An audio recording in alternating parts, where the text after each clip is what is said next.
Hey y'all, welcome to Resilient and Rowdy. This is your host, Jess James, and today I have the honor of having Staff Sergeant Julianne Jackson. How are you? I'm doing well. How are you? I'm great. I am just so excited and honored to have you here today. Per usual, it's for my audience. I be creeping on Instagram. I know of Julianne through a friend who's also down there. Julianne, can you introduce yourself a little bit to my audience, please? So I'm a staff sergeant in the Army. My name is Julianne Jackson, and I work at 6th Ranger Training Battalion, which is the third phase of Ranger School. Amazing, badass, love it. So through that, I have friends of friends that know of her and just recommended her to be on the podcast. And so through some digging and some Instagram creeping, I'm just seeing an exceptional leader, someone that carries himself very well, confident, doing badass things in the Army. And I just want to be able to highlight that. Julianne, I would love to just get to know you a little bit better. Who were you? What were you doing before even thinking about the Army to who you are today? Well, I was born and raised in Mississippi, a very small town called Starkville, and then we lived in another small town not very far away called Sturgis. I'm the second oldest of six kids. And so growing up, we were very creative kids. I always had siblings to play with. We played outside a lot. We hunted, we fished, we had some family land that we loved to play on. I had a great childhood, and then I was homeschooled as well. That's something that not a lot of people know about me, is that I homeschooled up until the ninth grade. And then I went to Starkville Academy, which was a private school in town, to play sports. And then I attended Mississippi State University, and I have a bachelor's in psychology. But I actually had zero plans to join the Army. It never occurred to me that would be something that I would end up doing. But my senior year of college, I was approached with this information about a program called the 18 X-ray program, and then I decided that's something I wanted to pursue. It was for Special Forces Selection and Assessment. That's what I originally wanted to do first. That's how I got into the Army, was to originally go to SFAS. Wow. Okay. So hold on one second. Okay, homeschool to an academy. So was this like a religious or private school?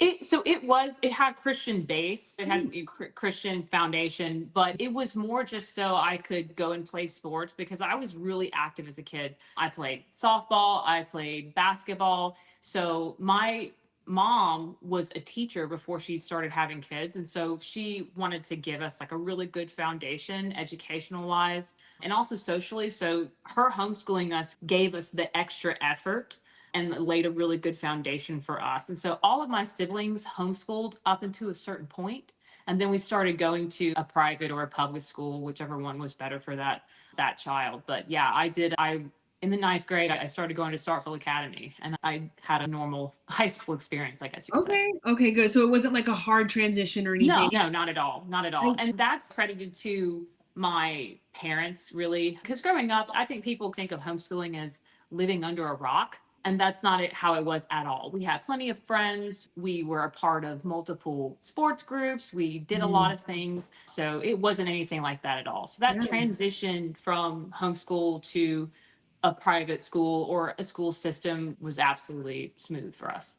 That's awesome. I think also like your mom having that background as a teacher, she already had those things in mind. So, Yeah, absolutely. um, She's good at it too. I'm gonna tell you, it takes a lot of patience to homeschool that many kids. So yeah, she did a fantastic job. And then my dad worked, which allowed her to stay at home with us. I grew up with a really solid foundation, which I'm very grateful for. yeah. And I do like credit that to my success later on in life, just because my parents had a lot of patience and put a lot of effort into all of us as kids. Yeah, that's amazing. That's such a blessing. I love It that. really is. It really is. And Mississippi State, you get Yes. approached, and initially Special Forces. What was going through your mind when you were approached with that? Obviously, you're athletic and talented, so you're like, I'm sure you're flattered, but what else? Well, so the way it happened was, when I was in college, I had multiple jobs. One of my jobs was an athletic trainer, or a personal trainer more. And one of my clients told me about this program. And in college, I was working really hard. I had multiple jobs. I knew that there was a purpose for me. I just wasn't sure where it was yet. And when I heard about that, I thought that's something I could definitely do. And so I did my own research, looked into it, and decided that's the route that I wanted to take. It was a challenge. It was going to be different. Like I said, something that I never thought about doing ever was join the military. I don't really come from a military family. So that was something that was shocked myself. But the more I read about it, did my own research, the more I was like, I think this is what I'm supposed to do. And that led me to joining the military. Now, I joined as an 11 X-ray, which is an infantry that I enlisted. I signed an 18 X-ray, or I volunteered for the 18 X-ray contract when I went to basic, which was shortly after that. Okay. Oh my gosh. All right. Okay. Rewind. Yeah. For everyone listening, a woman able to get 11 Bravo? 11 It was X-ray. 11 Bravo, yeah. It was 11 11 Bravo. X-ray, which is the 11 Bravo MOS basically. And then I had option 4, which was for airborne. So Mm-hmm. really, I was just going to go to 11 Bravo basic and then go to airborne school directly after. Wow. Okay. And so what happened along the way to deviate? And knowing you now, I know that you're with the Rangers. So what changed? Was it internal? Was it external? What was that experience like? Long story short, I did end up going to SFAS. I've actually been twice, but the first time that I went, it didn't work out for me, and that was fine. I knew that was a possibility. So I went to the 82nd. I joined 1 Fury or 1508 Battalion in 3rd Brigade. I deployed with them a couple, and then during deployment, I realized Ranger School is and needs to be my next goal. That's something that I need to do. So when I was over in Afghanistan in 2019, 2020, I was thinking about it. I knew it was coming up. So I was kind of like mentally preparing myself to do that. And then when we got back, I started going to pre-rangers because the 82nd has their pre-ranger program. I did that. I went to Ranger School in early 2021, got my tab. I had a phenomenal experience. I was 62 and through, which I'm so grateful for. I didn't have to recycle any phase. And I spent a couple more years in the 82nd. And then I was in 2024 is when I came down here to be an RI at 6th Ranger Training Battalion. So there's definitely a couple of years between like when I joined originally and then getting here. I went to Ranger School 5 years ago, so it's been a minute. Wow. Would you say that having the background that you do of an athlete, is that what you would attest to, like your resilience in not giving up and just wanting to do something a little more? I wouldn't even say like extra, but just pushing your limits and like having these goals to strive for more. Or would it be something else, like just your own personal strength or? I think so. I think physically having a background in fitness and being active pretty much my entire life, that was something that was, I wouldn't say stress, but that was something that was always expected growing up. I had the opportunity to play a lot of sports, which then started to grow a love for fitness when I was young. And then as I became high schooler and I started working out for sports, and then I did a lot of work on our land with my dad, which kind of generated a love for being outside and then incorporating my love of fitness and into that work with him. And so all of that physically absolutely has been a part of what I think why I've been so successful, but also the discipline that I have been able to build over the years, starting at a young age, and the support that I've been given from my friends and family. All of that has accumulated to help me build resilience and to always take the positive out of a situation, be that a failure, like not making SFAS for the first time, or attacking something that could be as draining as Ranger School is, and knowing that's something that is definitely not fun to go through, but I felt that it was something that I could do. And I just think that mostly having a sense of discipline and a sense of purpose in who you are definitely helps you become successful when you are attacking schools or selections that the Army or really other military branches as well. And I think that has helped me become successful and to be able to have a positive attitude about the things that I have done. That's literally just so motivating. And I love hearing that from you, especially like given where you're at now. So that mentality that you kept and held on to, especially if you want to get into it with how brutal the military and veteran community can be, as well as just people from the peanut gallery and random men in Facebook comment sections. I They're really in there. but I love hearing that you really held tight to those beliefs, like from your upbringing and your own discipline, to be able to motivate yourself and having that self awareness to be able to see where maybe you fell short, where you can improve on. I think generally, as a self aware and confident woman, it's really important to have that, especially if you do want to continue to progress and grow like you do. I love hearing that you don't want to just stay stagnant. You want to evolve and progress. So I know that can be really hard, especially in general, just being a Yeah. woman in the military. So I love Mhm. that. I'm really proud of you for holding on to that because look where you are now. Yeah. I will say that it hasn't always been easy either. There are definitely times where I get down or I feel like I'm not doing enough or I should be better. And I think everybody goes through that or goes through periods when they feel like they're not doing enough or something doesn't go right. It's easy to get bogged down with a depression or feeling you want something really badly, or other people are saying negative things. And I do experience that for sure. I'm not perfect, but really and truly, it is something that doesn't affect me too much for too long, because if it did, then I wouldn't do anything. I would not go out and put myself out there. I wouldn't go and try different things. And so I've always tried to not let it affect me to where I am not being myself or not pursuing goals or constantly pursuing my purpose in the army or in life, because really it just doesn't matter except for what I do with it. Yeah, like you use that to motivate you to push yourself Yeah. harder instead Mhm. of giving in because that's exactly what they want.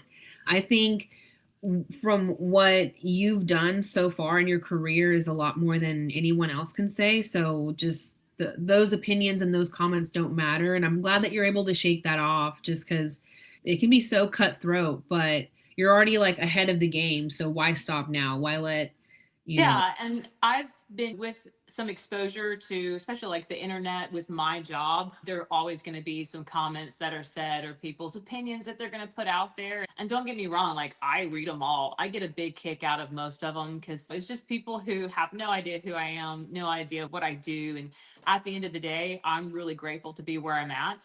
I worked really hard as well, and I'm still going to go to work every morning, regardless of what people say or what people think about where I'm at. And that's just facts. It's hell kind yeah, of, girl. it's hilarious because you really get it's some insight into what people think about you, even if they have no idea who you are. It's sad, but it's also funny. My preferred way to look at it. Yeah, you're just like laying in bed with your feet kicked up, just like Yeah, giggling. I'm still going to show up to work tomorrow, whether this guy approves of me wearing a uniform or not.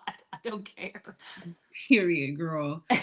For myself personally, I would love to know going through Ranger School down to buzzing your hair, like even throughout all of that, was there any doubt? Was there any moments where you're like, what am I doing? Or you're like, no, like I'm here, I'm in it, I'm going to see this through. What was your mentality like doing that? Ranger school was something that I have been looking forward to doing. And I promise, don't get me wrong, I knew there were going to be days where it just really sucked. That's true for anybody going through Ranger school. It's not really that fun. But I honestly was just so happy to be there that every day I was like, I'm bald, I'm cold, because it was winter time when I went. I'm bald, I'm cold, but I'm really happy that I've made it this far. And so just saying that every day really helped me a lot because I truly was happy to be there. I worked really hard to be there. I went through pre-ranger 3 times to get there, and I was just glad to be there day by day.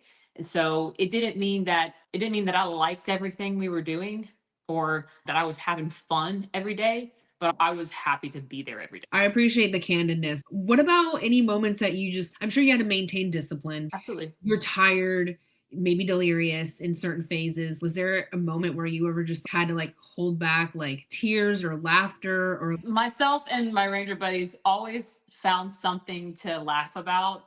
I honestly couldn't tell you everything or what we laughed about, but we found things to laugh about because sometimes that's the only way you can deal with something. But really, there was never a moment where I was like, crying or I felt so terrible that I didn't think I could go on.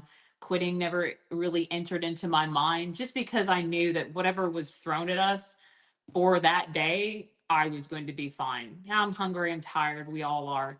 We're all getting through this the same way. It never occurred to me that this was something that was going to defeat me in any way or shape or form. I'm definitely going to fall asleep from time to time standing up, just like everybody else does. I'm definitely going to feel those hunger pains, but really it's not that bad. And eventually it will end, whether that be in 62 days or 100 and something days. I knew that the chance that I was going to be there for longer was a possibility, like it is for everybody. But no, it was an experience that I'm grateful for. I'm glad I went. And it taught me a lot about myself. But there was never a moment where I was like, no, this is not for me. I'm going to throw in the towel. Just wasn't an option. Good. I'm glad that you kept that perspective. I feel like that can be really detrimental. Sometimes it's your mind or your body. Mhm. If it's your mind, that I feel like it affects your body. So having It that, does. yeah, Yeah. In Ranger School, it throws a lot of things at you. The fact that most of you really can't control anything that happens other than your response to it. Your food is controlled, your daily schedule is controlled, your uniform, everything is controlled for you. And the only thing that you can control yourself is how you react to the stressors that you're experiencing day to day, your mission for the day, how you perform or don't perform. That's the only thing you can control. So I focused in on that a little bit because I, like most people, I like to have control of things. And when I don't, the best thing for me to do is to seek out what I can control. And for me, that was my emotions, my reactions to certain things. And so that kind of really helped me get through the day just because I knew this is the only thing that I can do for this is show yeah, up, do my best, and then make it to the next day. Other than that, it's outside of my hands. right. And yeah, letting go of that control is a huge feat. So It focusing on what is. you can control, that is really smart. That's a really great approach. Now, Julianne, so I've been out of the Army for a hot minute now. So I personally just love seeing women like you just doing great things. And like we mentioned before, just screw the comment section. You're Right. showing up, you're at work, you're doing the damn thing anyway. Now, if there are women out there that are like motivated to go to schools like Ranger School, are there anything that you would prepare them with or give them any advice or insight? Obviously, besides what you just mentioned about the control, I think that's Mhm. really important too. Yeah. So yes, that I've already mentioned for sure. I will say though that Ranger School is definitely not for everybody. If that's something I would encourage people to do it, I would encourage men to do it, I would Yeah, encourage women to do it, but it definitely isn't for everybody. And if that's something that you don't want to do, then I would say don't because you're just going to go do it and you're going to be extra miserable or it's not going to benefit you very much. But I would always encourage females who are in the military, whatever branch that is, to go and try things or try hard stuff or try new things. I think that's one of the most important things that you can do. And you don't have to do it quickly. You don't have to do it right out of the gate. You can get your feet out or get your feet underneath you a little bit. But I would set goals. I would pursue those goals because really that's what's going to help build that resiliency, build that discipline. And those are things that not only are going to benefit you in the military, but also just in life. I think that those are incredibly important things to have. But it isn't for everybody. And, but there is something for everybody, I think. I get what you mean, and I appreciate like the honesty with that because people, I'm sure that they perceive it as just like any high level, like almost I wouldn't say almost equivalent, but it's like it's on Yeah. par with special forces ranger school. Like it's not like airborne school. Right. It's Yeah. a little bit It's longer, different. way It different. is longer. But It does require different, it requires different things, different, it gives you a different opportunity because you're having to execute, you're having to work with different people that you would have never met in the military before, maybe different MOSs, people coming from different backgrounds to do this one school. It is a leadership school, so you do get a feel as to how you react or how you interact with a platoon of people that you don't know. And I think that it's really unique. Again, not definitely not for everybody. And some people will have a bit more difficult time getting through than others. but it's definitely doable. It's not something that's so incredibly hard that you can't do it, but it does require some mental fortitude, some physical ability as well. But to me, it's very beneficial and it's not something that you would regret doing. Right. Now, I hope that my audience understands that you're Ranger qualified and you're a Ranger school instructor. So, would you say that that answer that you just gave me, if you had answered that, Fox News gives you the microphone, "Hey, how do you feel right now? Would you tell other women?" Is that coming from experience of seeing other people go through Ranger school as an instructor, like having that perspective of it's not for everyone and different purposes for different folks? Or did you Yeah. already feel that way after passing Ranger school before becoming an instructor? I think I already felt that way after passing Ranger school and even prior to. I knew it wasn't for everybody, but for me personally at the time, I'm thinking it is for me. I know this is for me. I can do this. I can accomplish this. Now, I didn't foresee myself being an instructor, but now that I am, being on the other side of it and seeing a variety of students come through the course, they go through the first phase, the second phase, and then they get to us. I still think it's true that it isn't for everybody. I think it's beneficial, but I don't think that it's something that everybody should do or can do, if that makes sense. And that kind of, it seems like a more negative perspective on it. I don't want to deter anybody from doing it. It can be done. I will just say that it's not for everybody. Okay. Okay. I kind of see what you're saying. Yeah. I think that it really teaches you a lot about yourself. And I learned a lot about myself. And as I went through, I solidified that, yes, this is for me. I need to do this. I should do this. I am built for this. I'm fortunate to have the ability to go through this school. And I hope that most students who go through the course have the same results. Like they feel the same way when they get out. But I do know that it's something that not everybody needs to do. Okay.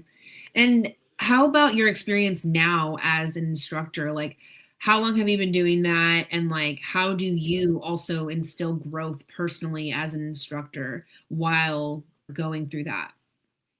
Do it like growth in myself or like with my students that come through. Both, yeah. Okay. As an instructor, it's a very unique position. I'm very grateful for the position. I get to see Ranger School from the other side because being a student, you think of Ranger School as scary in a way, a time or an experience where you felt all the emotions and you were stressed out and tired. And then you see the other side, and I get to see how it works, all of the effort and the planning that goes into putting on my particular phase that I work in for students. The students who come through, I want them to have a good experience, but I want them to have a beneficial and a true experience. I want them to get quality training. I want them to get quality assessment. And I think that's something that all the RIs that I work with want for our students. It being the third phase of Ranger School, it's the assessment or like the run phase of Ranger School. They've been doing these particular missions for a while leading up to getting to Florida.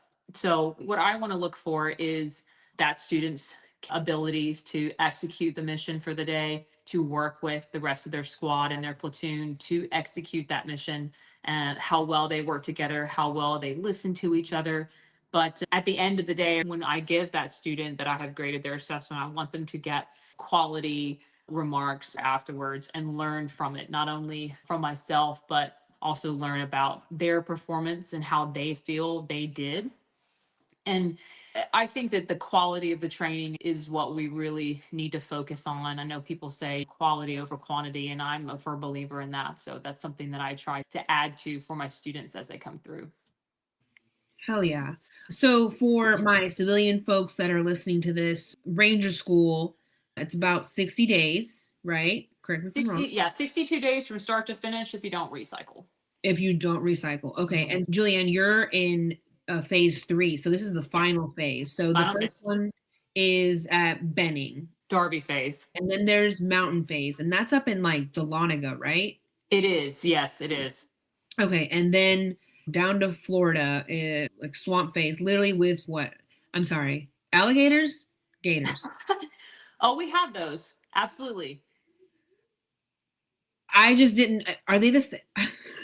You mean like gators or alligators? Is it the same thing? Crocodiles. Oh, We don't have crocs okay. here, but we Okay. do have alligators. We do have Okay. the alligators. It's called swamp phase. Yeah. And the reason it's called swamp phase for people who don't know is that when you're in Florida phase, we teach waterborne insertion, like waterborne tactics, basically. So they're doing infantry tactics in a coastal environment. So we work a lot in the water. We have swamp days.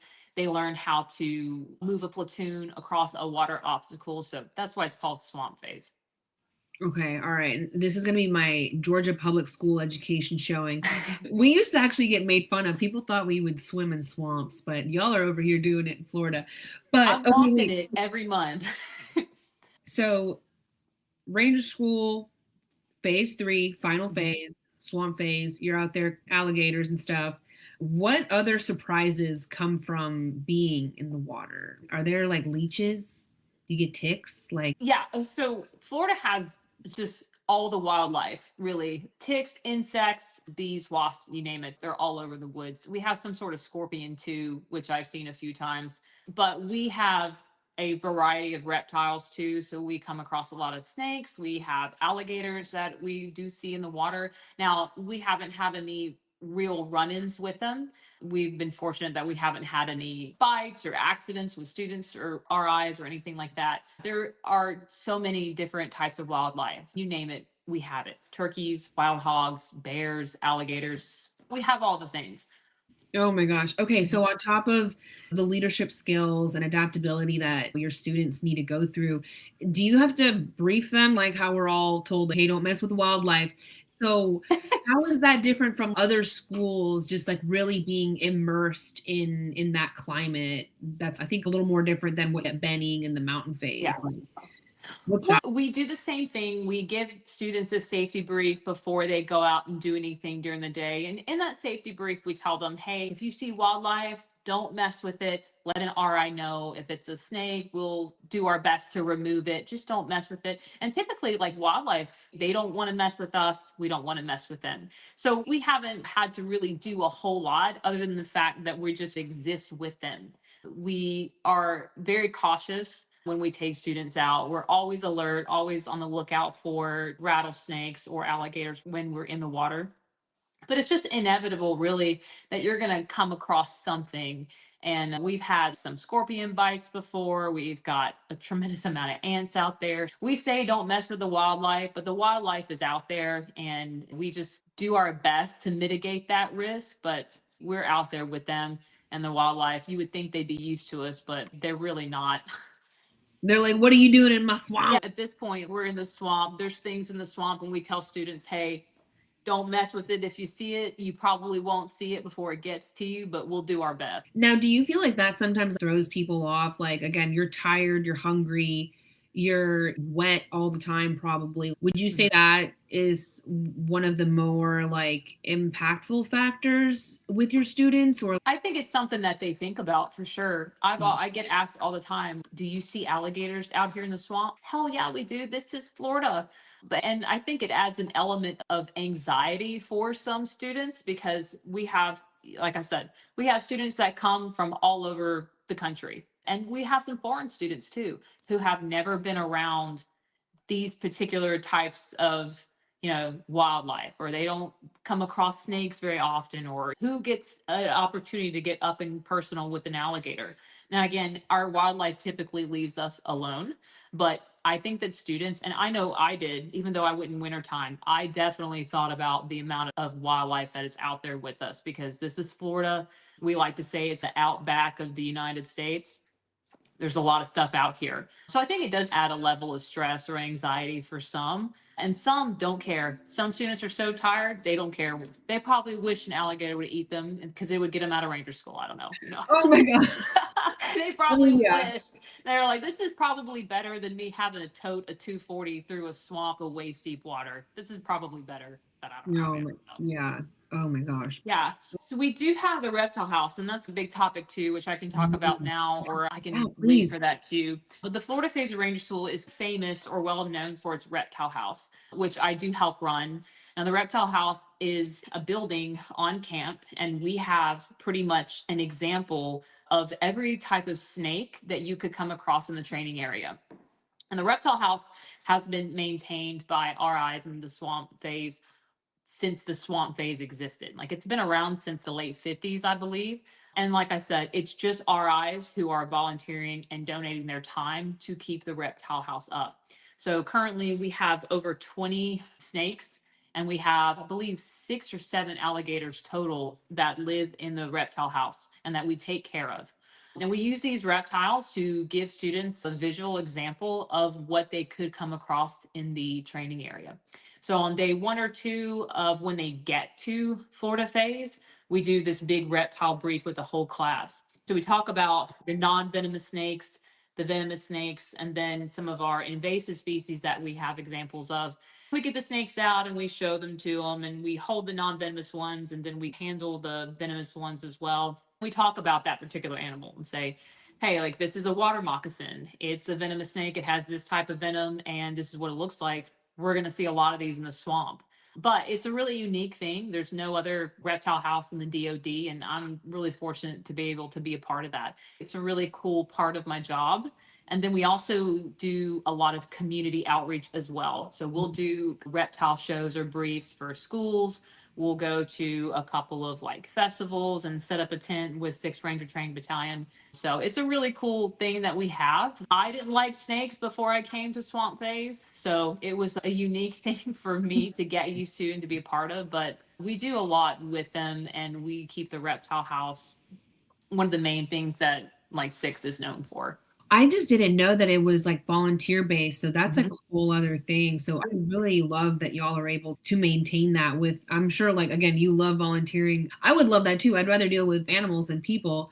Do you think Yeah. maybe exposing the students to Mhm. that kind of helps ease that anxiety a bit? Or does it make some people like more anxious? I think that it does give them an opportunity to take a look and see what's out there. Now, I'm going to be honest with you. When we do the reptile show or the reptile brief for students, I'm pretty sure that only half of them pay attention because they're tired. So sometimes we'll be out there and we'll run across a non venomous snake or something, and I'll pick it up out of their patrol base. We see them all the time around students, and I'll be like, do y'all remember what this is? And they'll be like, no. And I'm like, nah. I gave a whole brief or a whole class on this. I can't believe you guys don't Oh, remember. But yeah. I think it's something that students look forward to when they come to Florida phase.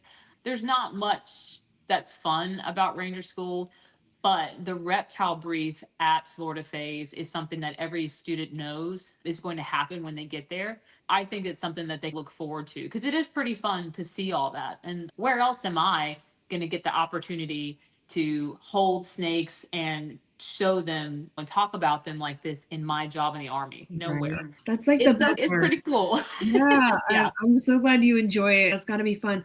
Who's that guy? There's someone I'm thinking about on Instagram or TikTok, and he's just out there, like just bare feet and all, and he just Oh, goes yoink.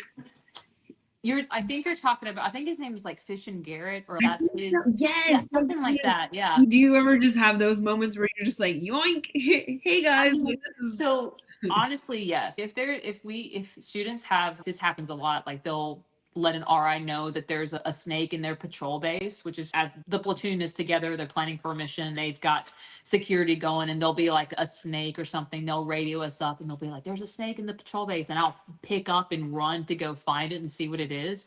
And it's funny because if it's non-venomous, I'll definitely pick it up and hold it. And the students are just looking at me like, oh my gosh, why? What are you doing?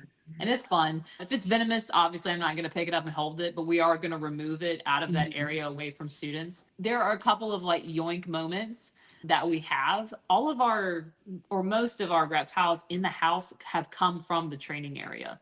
Oh, So a wow. lot of the ones that we have were found just like I just described. They were in Yeah. a patrol base and we just picked them up and took them back to the house and put them up there. Natives, just one day, Yeah. they left their gator wife, and they're like, I'm gonna go find a snack, Yeah. and then you just yoink. Our gators, we have a large gator named Steve. He's been there longer than I've been there. I don't know how long he's been there, several years. And then we have another one, her name is Stumpy. And then we've got some little gators too. So like anywhere from 9.5 feet to 2 feet is how big our gators are.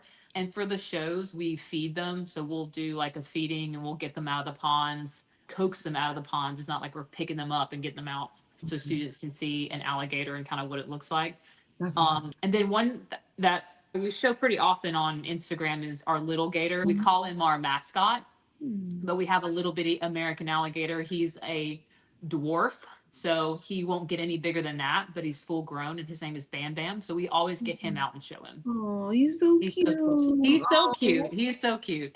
Oh, that's awesome. I'm sure I would personally enjoy that because I love animals, but I love that you enjoy what you do in every capacity, like the leadership building, like you yourself as an instructor and being able to show up for your students. And then you get to just play with animals sometimes. That's sick. I know. The animal thing is really cool. I think that's what most of my Instagram, if you look at it, like you'll see a lot of the animals. I like to showcase the reptile house a lot. I try not to give too much of a look into Ranger School because, of course, like we're out there instructing, we're out there doing our assessments, and so I don't have a lot of that posted, but the animals for sure I do, just because that's such a unique thing to my job and to 6th Ranger Training Battalion.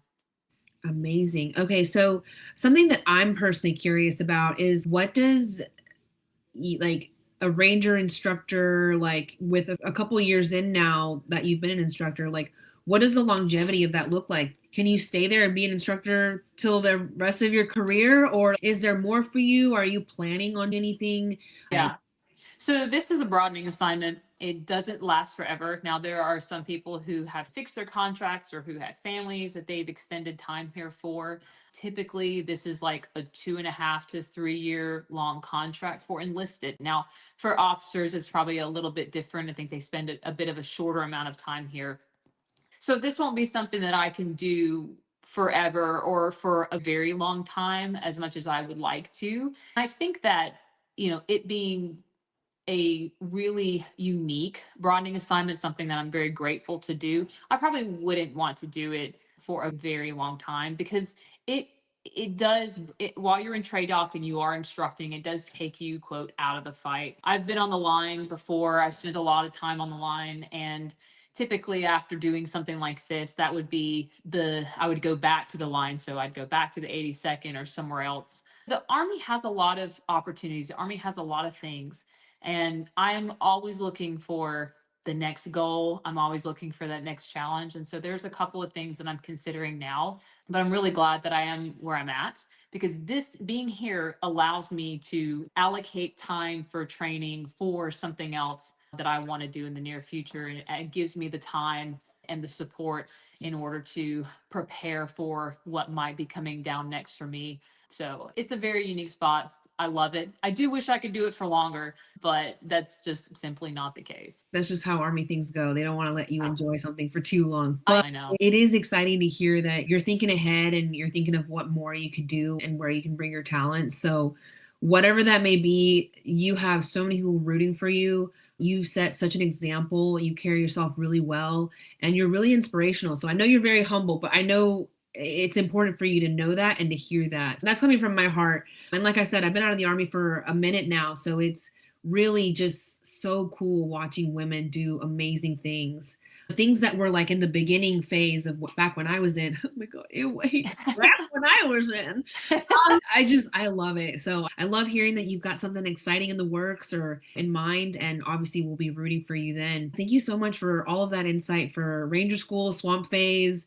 For those that are listening, be sure to check the Instagram out. So you can look up 6th Ranger Training Battalion or 6 RTB and we'll pop up. There's also 6th Reptile Team. So you can keep up with the reptile house and what we're doing, take a look at some of the animals that we have there. Either one of those, definitely. Super fun. Oh my gosh, so cute. I'm going to try to make it to an open house.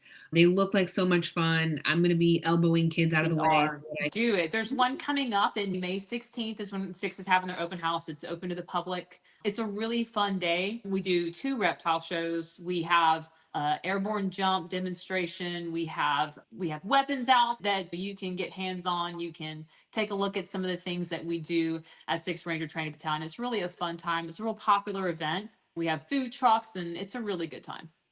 Food trucks. I know. Food trucks and alligators. Like, what more could you want? And you're next to the beach. Yeah, I'm going to try to make it work. Thank you so much, Julianne, for all that insight. Now I definitely want to dive into a little bit of just what you're doing with yourself personally. I know that I watch you just work out and be a badass and just give it your all in fitness. So I want to know a little bit about that. So I know that you do have an athletic background, Mm. but not just for being active duty military, but in these days as a woman, just being strong, being fit, being healthy is definitely a privilege. I love seeing you do that. So I want to Yeah, just know what's going on with your fitness journey and what's that been like. And I think you're like, how old are you? I'm 32. 32. Yeah.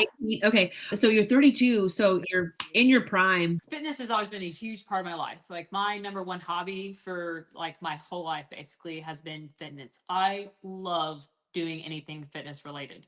Started at a young age, like I mentioned before, worked out all the way through college and the military. I didn't need a reason to be fit. I didn't need a reason to be strong, but the military has a standard. Being in a combat MOS, that standard is given to me. So I must reach that standard. A big part of that is physical.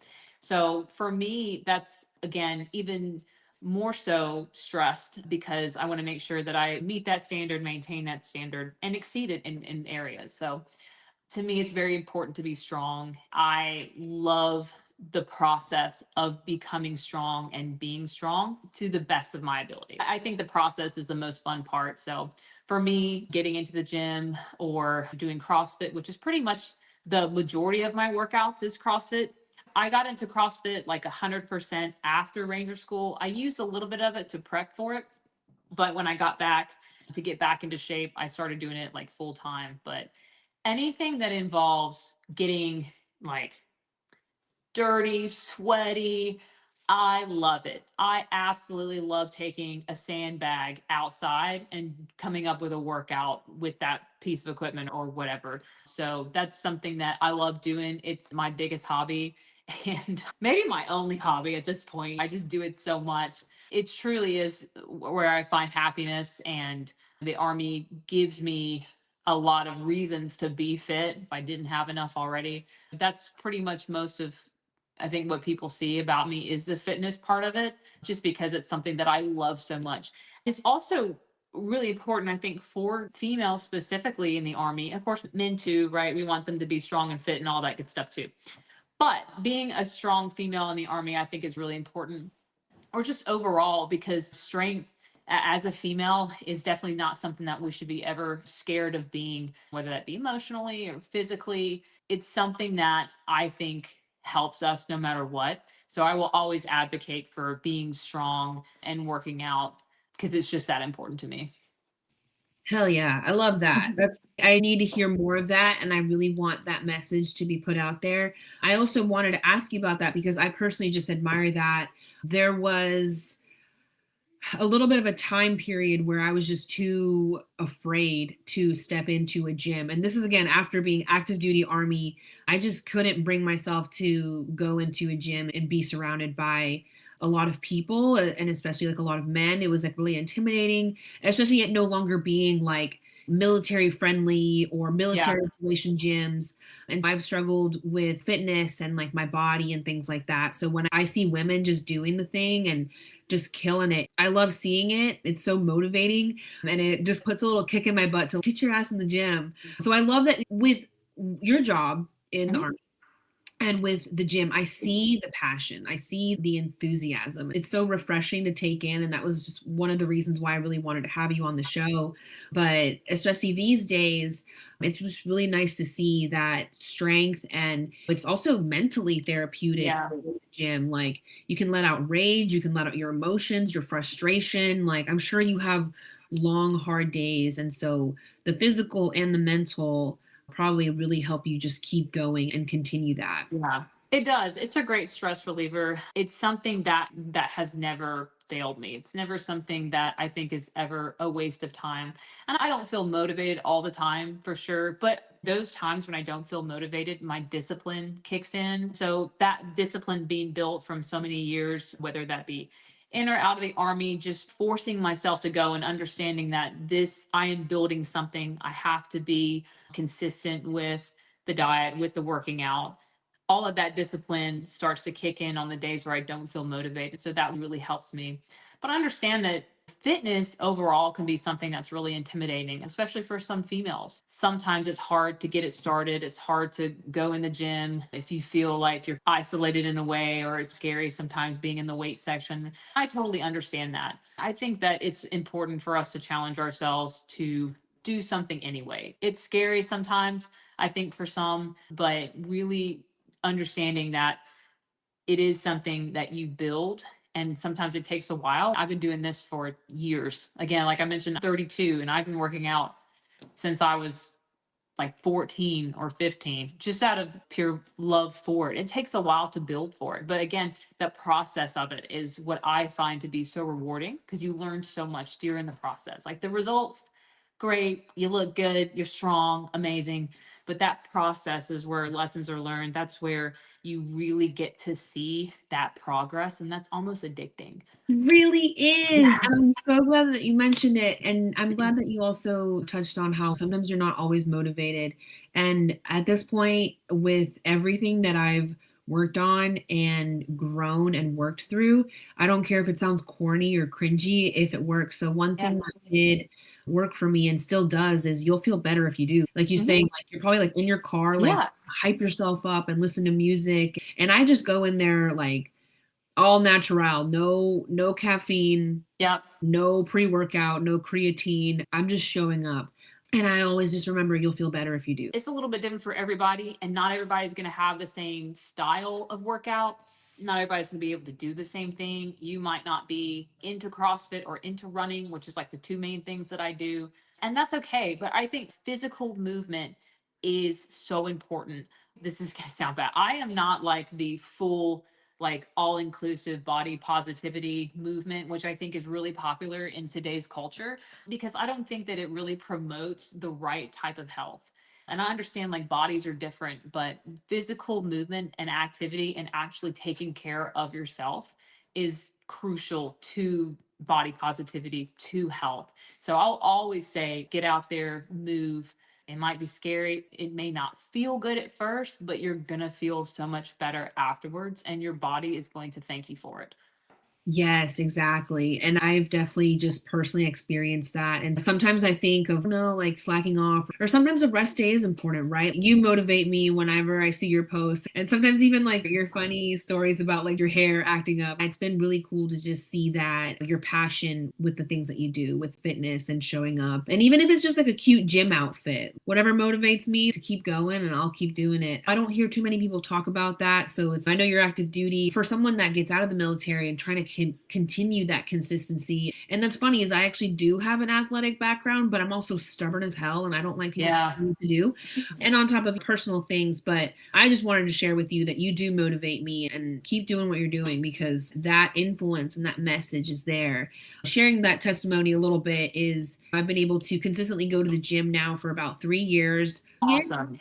When I started feeling a little sluggish and not healthy, I was like, okay, to an extent, I started being a little more, what's the word, just mindful of who I was following. So that's why I keep mentioning that you motivate me on top of other gals that I follow. I think that's something that should be important. Strength and health is super important, especially if you're in the military, but even just in general. Like I've been learning more and more the older that I get that health is wealth, and Yes. you should be pouring into yourself. So whatever makes you feel good, you should do that.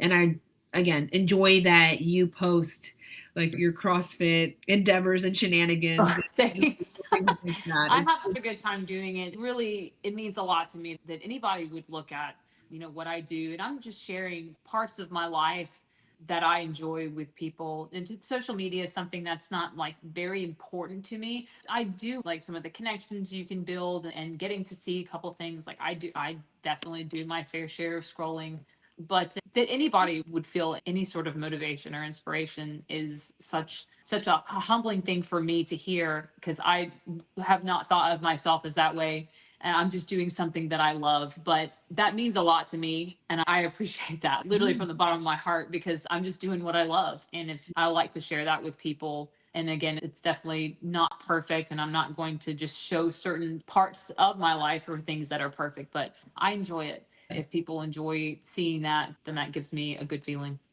As long as it's Absolutely. a good example, to me, that's the most important thing is to be, while I wear the uniform almost daily, that's my job. First and foremost, I want to make sure that the uniform is professional because that's a reflection of the Army, 6th Ranger Training Battalion, and also myself. So as long as it's a good example, that's what I strive for. Hell yeah, girl. And it's real. I appreciate Yes. that. People have thrown out the word authentic a little too much where it's starting to like make my eye twitch, but truly it's real. And I love it because sometimes it's so relatable knowing that this workout just beat me and defeated me so much. I just need to lay down on the floor for a little bit. And I saw Yeah. you do it once too. And I was like, you know what? If she needs a breather, I feel okay. This run just kicked my ass and I need to sit down for a second. Yes, but yeah. Is there anything like that you have planned yet for the year? I know that sometimes Nora is a good friend of mine and sometimes she'll just sign up for a 10K like on a whim. But do you have anything exciting like fitness related that you have So coming up this year so far? there's a couple of things that I would really love to do. So I took a bit of a break from running, but now I'm back into it. And so I'm always on the lookout for some half marathons to do or maybe some full marathons. There's something coming up called, it's in July, but it's called the Merrill Mile. And it's in Dahlonega at Camp Merrill, which is the mountain phase or the second phase of Ranger School. And so it's like a 24 to 48 hour long race. They have a track and you're just running a mile track as many times as you can within that time period. Sounds awful, which is something that I absolutely would definitely sign up for. So that's something that I'd like to do in the future. There's a couple of CrossFit competitions that will pop up that I know that I'll want to do. I have a partner at the gym who does some CrossFit competitions with me, but really and truly, I'm open and looking for anything that's a challenge because I love to go challenge myself and do things. And so I don't have a whole lot planned, but I know that things will come up that I'll definitely sign up for. And I look forward to whatever those are. Hell yeah. Julianne, thank you so much for your time today and all of your insight. I love what you're doing. Please keep it up. And whatever you do have planned in the future, just know that we're rooting for you. If you're ever up in Dahlonega, let me know. We can share a smoothie or a body armor, Sure. but that run, oh my I would God. love that. You can come do it. I would love that. I thank you so much for having me on and willing to discuss my life and what I do. And I appreciate it. I think sharing your platform with me it's been great. I'm glad that we got to do this. Yeah, thank you so much. And for my audience, if you want to check out Julianne and the rest of the awesome Ranger instructors, I'll link the Instagram page and the Facebook page for them. They do have an open house coming up mid-May if you're interested or down in Florida. So if you want to get in touch with Julianne, feel free to give her a follow. I'll also link her links in the bio. Julianne, thank you so much for your time. You are amazing, just badass, and good luck to you and everything that you have in the future. And again, we're rooting for you. Thank you. Thank you so much.